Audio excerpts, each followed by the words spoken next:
Montfuronaises et chers Montfuronais. L'année 2024 s'est achevée dans un environnement politique, sociétal, européen, international, inédit, sans précédent. La France traverse une crise économique, sociale, démocratique et même institutionnelle, ce qui paraît assez grave. Le surendettement, les déficits cumulés conduisent à l'instabilité financière qui embrume le quotidien des entrepreneurs et les fige dans l'attentisme. Pour les collectivités territoriales et locales que nous sommes, nous attendons un cadre financier particulièrement contraint. S'agissant du problème du pouvoir d'achat, une inquiétude légitime quant à l'avenir se dégage. Dans un libre-échange mondialisé très concurrentiel. Pour autant, j'ose espérer qu'enfin, l'État aura la capacité de surmonter les crises et Montfuron, bien sûr, s'adaptera à toutes ces perturbations tout en poursuivant le développement des investissements et également la recherche d'économies de fonctionnement avec détermination, persévérance et bien sûr optimisme. Je souhaite, pour ce traditionnel exercice de vœux, vous présenter le bilan de la mandature de 2020 à 2024, bien sûr, les prévisions d'investissement 2025, les atouts et la vie donc de notre village et bien sûr en finale des conclusions en remerciements et en vœux de convivence et d'espérance.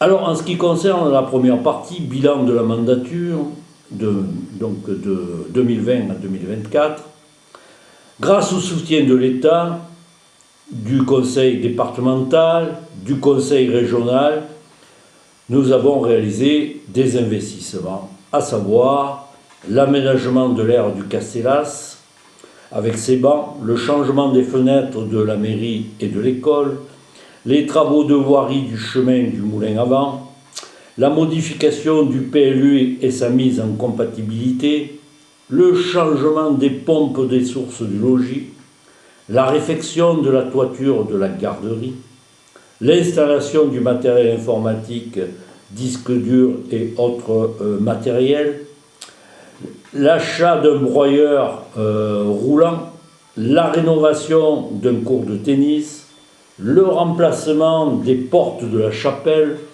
l'achat d'un débrifilateur et d'une épareuse. Les frais d'assistance du cabinet du conseil APCT, c'était un investissement qui s'amortit. La rénovation partielle de la maison du village, louée, salle de bain en particulier. La restauration pour la mise aux normes des poteaux incendie. Les tableaux de signalétique du chemin de randonnée des moulins. L'achat d'un tracteur et d'un conteneur. Les travaux d'hiver en régie. Voilà pour cette période de 2020 à 2023. Alors en 2024, qu'avons-nous fait? On a remplacé 2 chauffons, on a rétabli le fonctionnement de l'horloge de l'église, on a racheté le matériel volé et bien entendu, on a posé aussi un panneau de signalétique bienvenue à Montfuron, à l'entrée du village, un peu loin. Et puis nous avons réalisé aussi la numérotation de chaque maison et appartement par des plaques adéquates. L'ensemble de ces investissements sur la période 2020-2021 totalise 234 000 € sur 5 ans, ce qui correspond à notre faible capacité d'épargne annuelle et à la diminution du subventionnement accordé. Ça, ce sont les investissements réalisés par la commune. Il y a des investissements qui ont été réalisés par des LVA sur 5 ans. Ils ne sont pas nombreux. Il y a eu le changement de toutes les lampes en LED au niveau de l'éclairage public. Je n'ai pas le montant exact, nous l'aurons plus tard. Le bâti pour une citerne incendie de 60 mètres cubes avec la plateforme d'accueil d'un hélicoptère bombardier d'eau. Là, ça a coûté 50 000 €. Et nous avons aussi la mise en place des composteurs qui a été fait cet été, donc à l'initiation, et il a été aussi réalisé l'initiation à leur utilisation pour les administrés. Et puis nous avons eu aussi des investissements qui ont été faits par le département, à savoir la rénovation de la D455 qui va donc du col de Montfleuron jusqu'au village, et là aussi le montant dépasse les 80 000 €.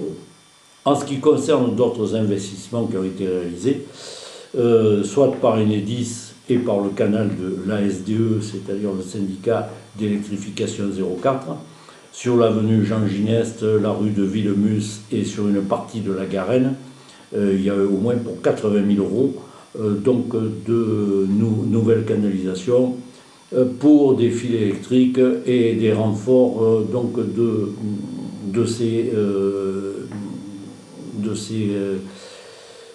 ces canalisations, comment on appelle ça, tous les tuyaux, tout ce qui protège les fils qui sont enterrés et qui ne sont pas en aérien. Bien, en plus de ça, bien sûr, tout au long de des années 2020 et 2021, nous avons fait des études. Que de temps passé en réunion pour faire progresser 3 projets de développement durable et écologique. D'abord, le projet de lotissement, 17 villas, à échelle humaine, respectueux de l'environnement et de l'appréciation et correspondant aux dernières règles d'urbanisme, au bout de 4 ans, a été validé par l'obtention du permis d'aménager et par les décisions positives du conseil municipal, 10 voix pour, 1 voix contre. Ce projet est entièrement végétalisé, de 12 240 m², réparti sur des surfaces constructibles que de 9 500 m², donc il reste en zone verte presque 3 000 m². Donc on peut dire également qu'il est assorti d'un cahier des charges assurant l'absorption des eaux pluviales et l'harmonie des constructions futures.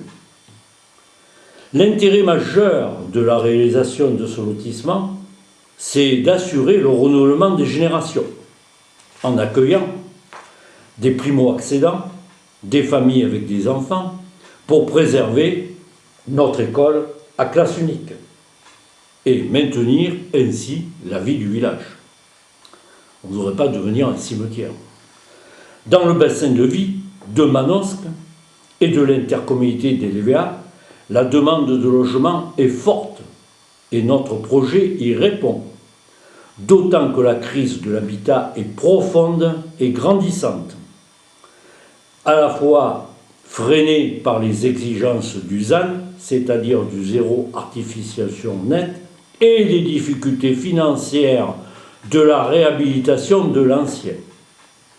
Enfin, comment comprendre que l'association Montfleuron Avenir ait pu ester des actions auprès du tribunal administratif contre ce projet considéré comme vital? Maintenant, en France, est-ce que le tribunal administratif devient l'aménageur des territoires? Parce que nous ne sommes pas le seul lotissement attaqué. Il y en a de nombreux en France.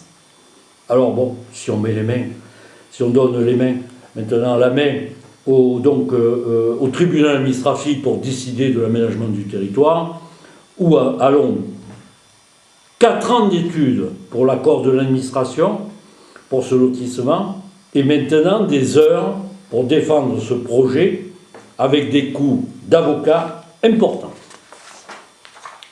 Alors, ça, c'est le premier projet de développement durable. Nous en avons un deuxième, le projet du parc photovoltaïque.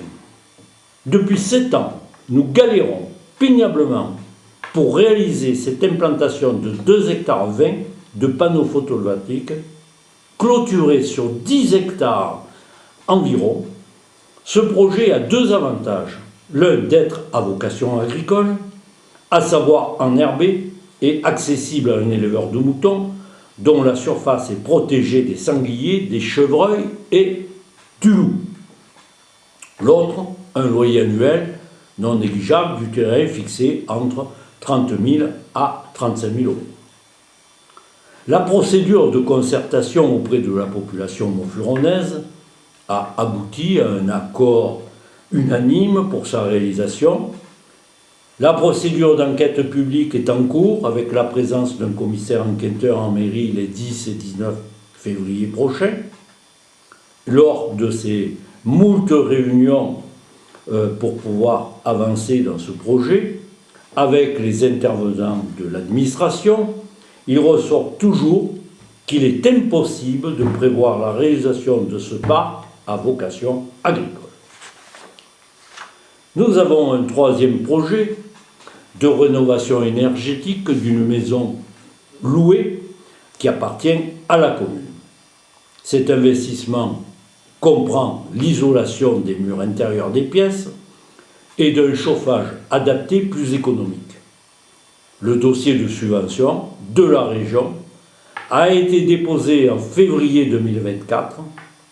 Finalement, la commission d'attribution ne s'est réunie que fin octobre 2024 en refusant le dossier.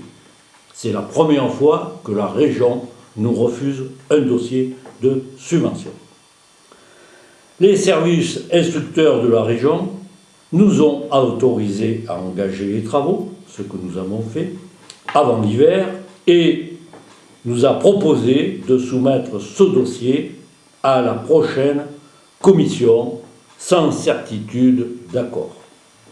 Voilà encore un cas d'incompréhension bureaucratique. Autre étude et action en cours.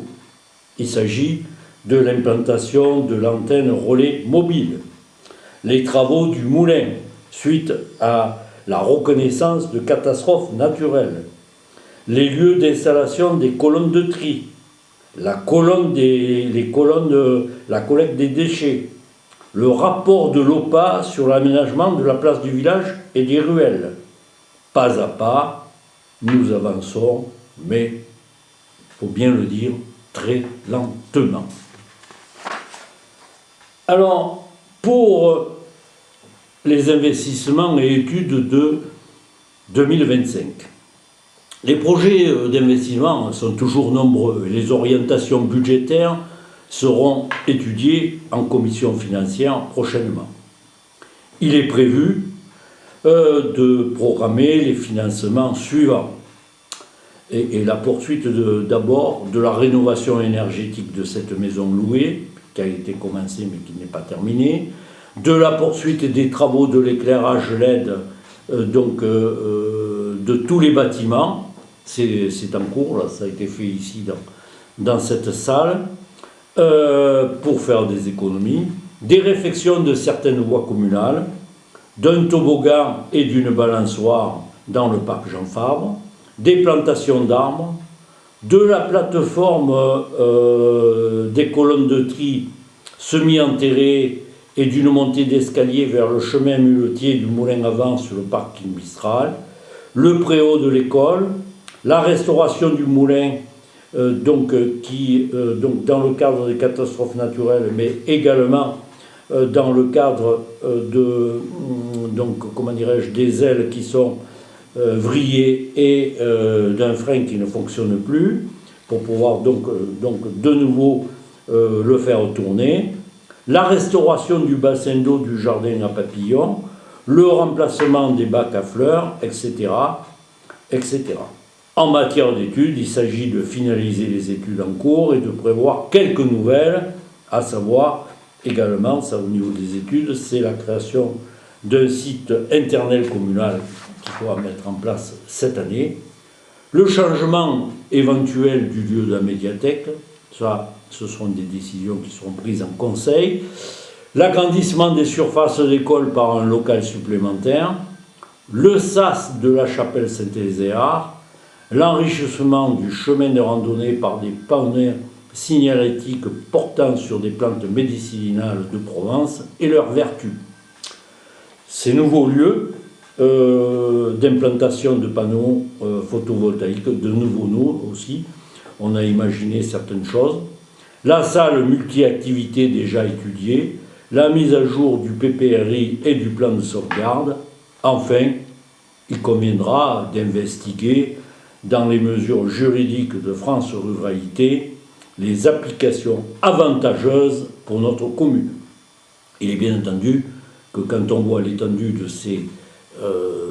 tous ces projets, c'est la commission qui va définir les priorités et bien sûr que nous ne pourrons pas tout faire dans l'année 2025, je le rappelle, parce que nous avons une capacité d'épargne assez faible.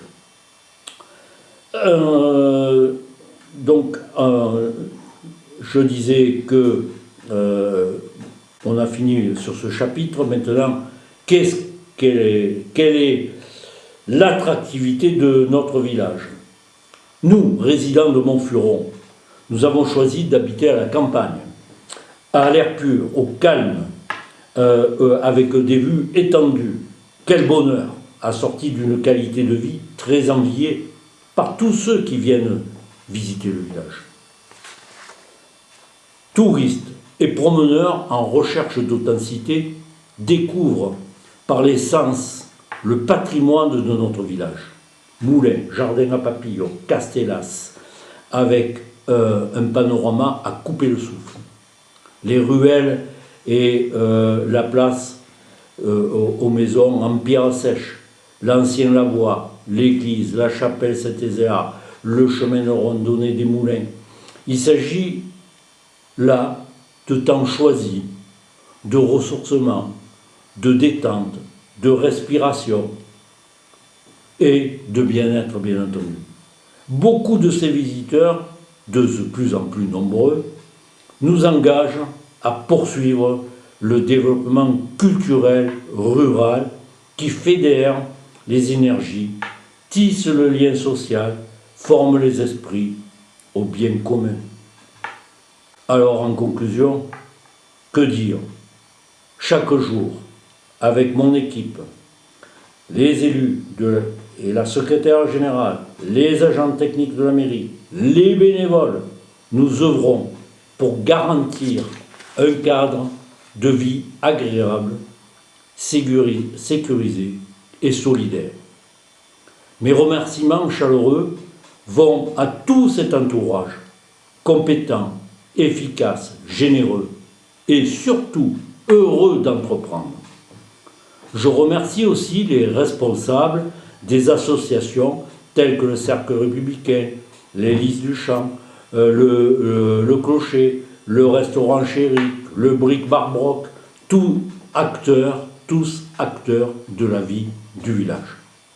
Je salue et félicite également tous ceux qui contribuent à la vie de la commune, l'école avec sa directrice bien sûr et son équipe efficace, le parc du Luberon, l'ONF, la DTT, la Chambre d'agriculture, la sous-préfecture, la gendarmerie, les sapeurs-pompiers, la presse et même TV BFM 0405 qui est venu pour notre marché d'avant-Noël. Enfin, chères Montfuronaises et chers Montfuronais, je vous présente en mon nom et au nom des membres du conseil municipal et du personnel de la mairie, nos vœux les meilleurs pour vos vies personnelles, familiales, amicales et professionnelles. Vive la République et vive la France!